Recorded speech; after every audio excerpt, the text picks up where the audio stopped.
Shalom. Ya, renungan pagi hari ini bertepatan dengan hari Paskah.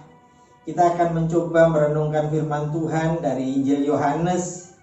Injil Yohanes 20 ayatnya yang ke-8 sampai dengan 16. Injil Yohanes 20 ayat 8 sampai dengan 16. Maka masuklah juga murid yang lain yang lebih dahulu sampai di kubur itu, dan ia melihatnya dan percaya. Sebab selama itu mereka belum mengerti isi kitab suci yang mengatakan bahwa ia harus bangkit dari antara orang mati. Lalu pulanglah kedua murid itu ke rumah. Tetapi Maria berdiri dekat kubur itu dan menangis. Sambil menangis, ia menjenguk ke dalam kubur itu.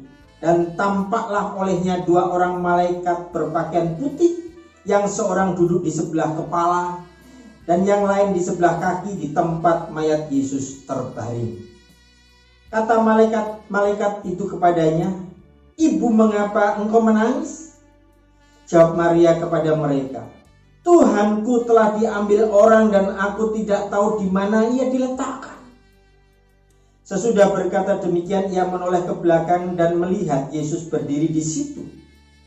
Tetapi ia tidak tahu bahwa itu adalah Yesus. Kata Yesus kepadanya, "Ibu, mengapa engkau menangis? Siapakah yang engkau cari?" Maria menyangka orang itu adalah penunggu taman, lalu berkata kepadanya, "Tuan, jikalau Tuhan yang mengambil dia, katakanlah kepadaku di mana Tuhan meletakkan dia, supaya aku dapat mengambilnya." Kata Yesus kepadanya, "Maria." Maria berpaling dan berkata kepadanya dalam bahasa Ibrani, "Rabuni," artinya guru.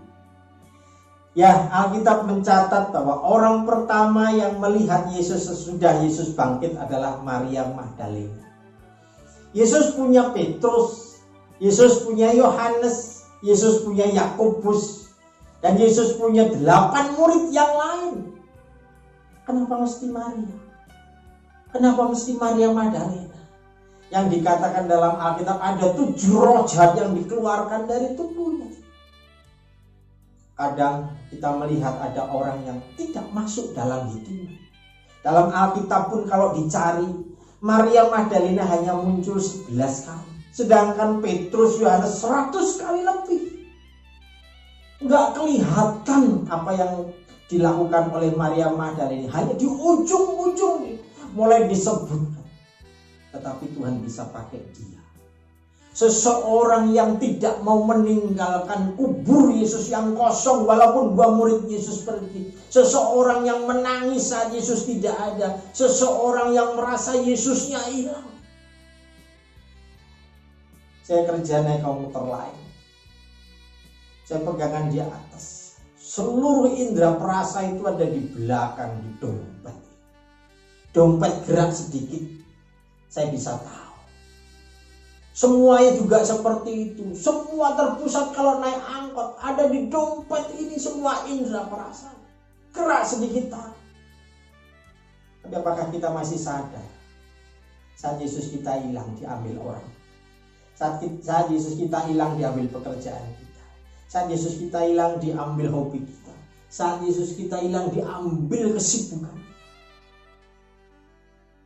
Yuk, mungkin pelayanan kita luar biasa. Tapi Tuhan bisa pakai orang yang tidak kita perhitungkan untuk mengingatkan kita akan janjinya. Maria Magdalena yang saat ini Tuhan taruh di sekeliling kita.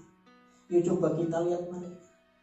Jangan begitu mereka orang yang tidak kita perhitungkan, begitu memberi masukan langsung kita bikin tembok dan katakan no, tidak. Fakta membuktikan Tuhan bisa pakai Maria Magdalena.